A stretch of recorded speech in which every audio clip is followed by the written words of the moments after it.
स्वागत है आप सभी का हमारे चैनल एजुकेशनल रिसर्च पर। और आज हम क्लास 10 हेल्थ केयर से संबंधित महत्वपूर्ण प्रश्नों को हल करेंगे। इससे पहले के वीडियो में हमने ऑब्जेक्टिव टाइप प्रश्नों को हल किए हैं और आज का हमारा जो टॉपिक है वो सब्जेक्टिव टाइप है, जिसमें से पहला प्रश्न कह रहा है कि हॉस्पिटल में जीडीए का क्या काम होता है। हॉस्पिटल में जीडीए का क्या काम होता है।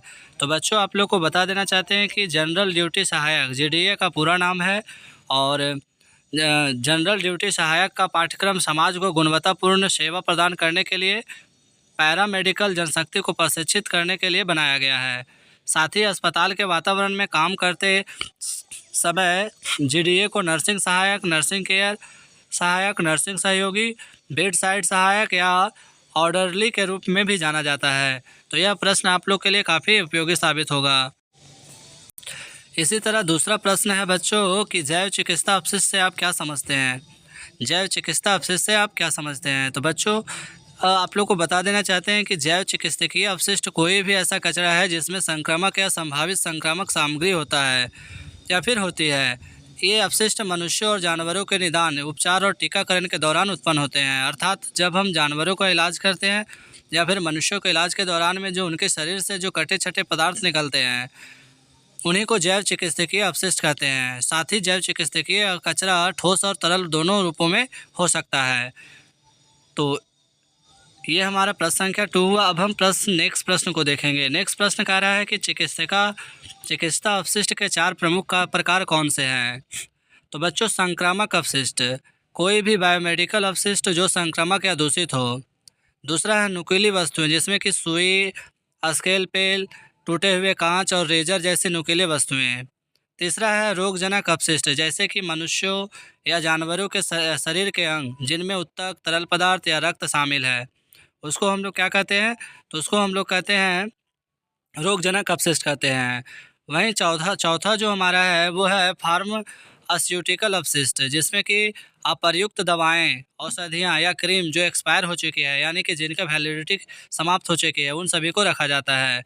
तो इस तरह से जैव यानी कि चिकित्सकीय अपशिष्ट का 4 प्रमुख प्रकार आप लोग को पता होना चाहिए। पहला है संक्रामक अपशिष्ट, दूसरा है नुकीली वस्तुएं, तीसरा है रोगजनक अपशिष्ट और चौथा है फार्मास्यूटिकल अपशिष्ट। अब हम नेक्स्ट प्रश्न को देखेंगे। साथ ही जो भी बच्चे हमारे चैनल पर नए हैं, लाइक, सब्सक्राइब, शेयर करना ना भूलें, क्योंकि यह वीडियो सभी बच्चे के लिए महत्वपूर्ण साबित होने वाला है। वहीं प्रश्न नेक्स्ट कर रहा है कि अस्पताल में कचरे का प्रबंधन कैसे किया जाता है। तो बच्चों, अस्पताल में अपशिष्ट प्रबंधन के विभिन्न प्रकार होते हैं। सबसे पहले हम आप लोग को बता देना चाहते हैं कि संक्रामक अपशिष्ट, इसमें रक्त या अन्य शारीरिक तरल पदार्थों से दूषित वस्तुएं शामिल है। संक्रामक मतलब जैसे कि मान लिया जाए रोगी के उपचार के दौरान में जो यानी कि अवशिष्ट पदार्थ उत्पन्न होते हैं, जैसे रुई हो गया, ब्लड वाले रुई हो गए, इसके अलावा सिरिंज हो गए, और भी चीज़ें हो गए, या फिर ब्लड, शरीर से कटे छटे पदार्थ, ये सभी आते हैं। इसके लिए ऑटोक्लेविंग या भस्मीकरण की आवश्यकता होती है, यानी कि इन सभी को जलाकर समाप्त कर देना काफ़ी अच्छा होता है। साथ ही रोगजनक अपशिष्ट, इनमें मानव ऊतक, अंग और शरीर के अंग शामिल होते हैं। आमतौर पर भस्मीकरण के माध्यम से प्रबंधित किया जाता है। तो ये काफ़ी अच्छा प्रश्न है हमारा। और अस्पतालिए के लिए, यानी अस्पताल में कचरे का प्रबंधन कैसे किया जाता है, तो सबसे बेस्ट तरीका है ऑटोक्लेविंग यानी कि या फिर भस्मीकरण। नेक्स्ट कह रहा है कि जैव चिकित्सा से क्या तात्पर्य है। इससे ऊपर भी हमने इसके बारे में चर्चा की है। जैव चिकित्सा के अंतर्गत में क्या आता है, जैसे कि जैव चिकित्सा अपशिष्ट प्रबंधन परियोजना का एक प्रमुख फोकस क्षेत्र है, जिसमें स्वास्थ्य सुविधाओं में संक्रमण की रोकथाम और नियंत्रण के लिए सहायता प्रदान की जाती है। साथ ही इस सहायता में आवश्यक आपूर्ति उपकरण और प्रशिक्षण का प्रावधान शामिल है। वहीं नेक्स्ट प्रश्न कह रहा है कि चिकित्सालय में यानी कि अस्पतालीय विभाग में रोगी की देखभाल कौन करता है।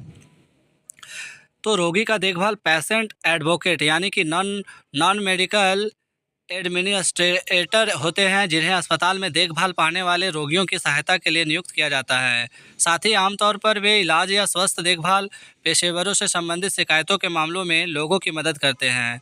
तो आप लोग का सबसे पहले जानकारी होना चाहिए कि चिकित्सालय में रोगी के देखभाल के लिए पेशेंट एडवोकेट होते हैं, और उनका काम होता है रोगी का स्वास्थ्य का देखभाल करना और उनका मदद करना।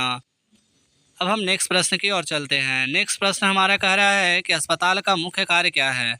तो बच्चों, चिकित्सालय या अस्पताल स्वास्थ्य की देखभाल करने की संस्था है। इसमें विशिष्टता प्राप्त चिकित्सकों यानी कि डॉक्टरों एवं अन्य स्टाफ के द्वारा तथा विभिन्न प्रकार के उपकरणों की सहायता से रोगियों का निदान एवं चिकित्सा की जाती है, यानी कि रोगी का इलाज किया जाता है।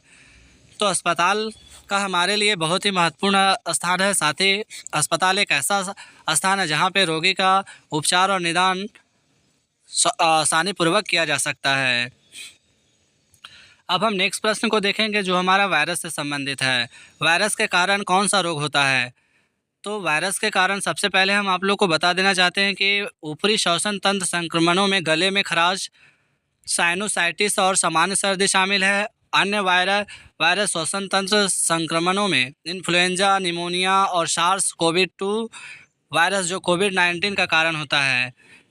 और इसी के साथ साथ क्या होता है, कोरोना वायरस शामिल है और ये सभी क्या होता है, वायरस के जरिए फैलता है।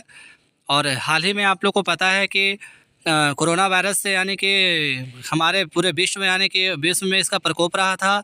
आप लोग को ये भी आना चाहिए कि कोरोना वायरस की शुरुआत कहाँ से हुई, तो चाइना के वुहान शहर से हुई थी। तो ये सभी प्रश्न जो है आप लोग के लिए काफ़ी मददगार साबित होने वाला है। इसके अलावा आप लोग को बता देना चाहते हैं कि हाथों की स्वच्छता दर क्या होना चाहिए, तो 20 से 30 सेकंड होना चाहिए। यानी कि जब हम भोजन करते हैं तो हमारे हाथों को स्वच्छ कितने देर तक करना चाहिए, 20 से 30 सेकंड करना चाहिए। साथ ही आप लोग को बता देना चाहते हैं कि अस्पताली विभाग में जितने भी कचरे हैं उन सभी को जो कंटेनर होता है जैसे कि नीला, लाल, ब्लू, हरा, इन सभी में किन कचरों का निपटारा किया जाता है, ये सभी प्रश्न आप लोग को आना चाहिए।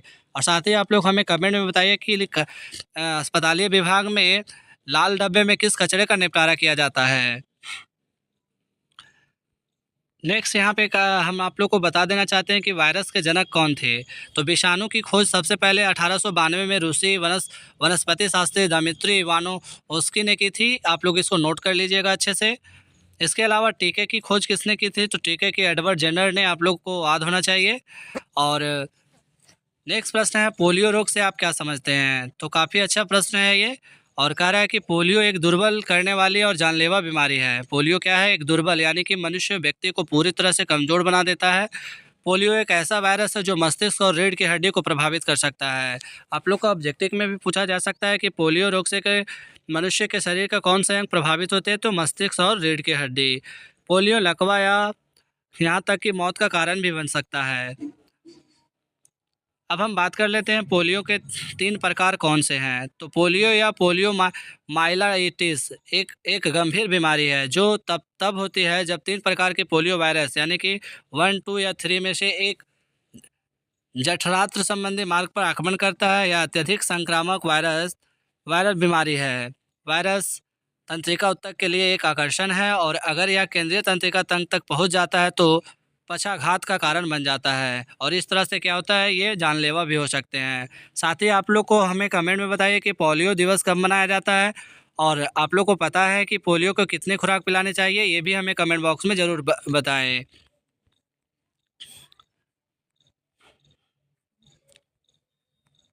अब हमारा नेक्स्ट प्रश्न है कि BCG का टीका किस रोग में लगाया जाता है, और इस तरह से हमारा ये आज का लास्ट प्रश्न है। तो वीडियो को पूरा देखें और जितना ज़्यादा हो सके शेयर करना ना भूलें। नेक्स्ट प्रश्न कह रहा है BCG का टीका किस रोग में लगाया जाता है। तो बच्चों, BCG तापेदिक टीबी के खिलाफ एक टीका है। इसमें जीवित टीबी रोगाणु का उपयोग किया जाता है जिसे प्रयोगशाला में संशोधित किया गया है ताकि यह स्वस्थ व्यक्ति में बीमारी का कारण ना बने। तो आप लोग को पता होना चाहिए BCG का पूरा नाम क्या है, तो बैसिलस क्लाइमेट ग्यूरिन इसका फुल फॉर्म होता है, आप लोग नोट कर लीजिएगा। और यह किस बीमारी के लिए में दिया जाता है, तो तापेदिक यानी कि टीबी के बीमारी में टीका के रूप में लगाया जाता है। तो आज के लिए बस इतना ही। जय हिंद, जय भारत। नेक्स्ट वीडियो में हम नेक्स्ट प्रश्न को हल करेंगे। धन्यवाद।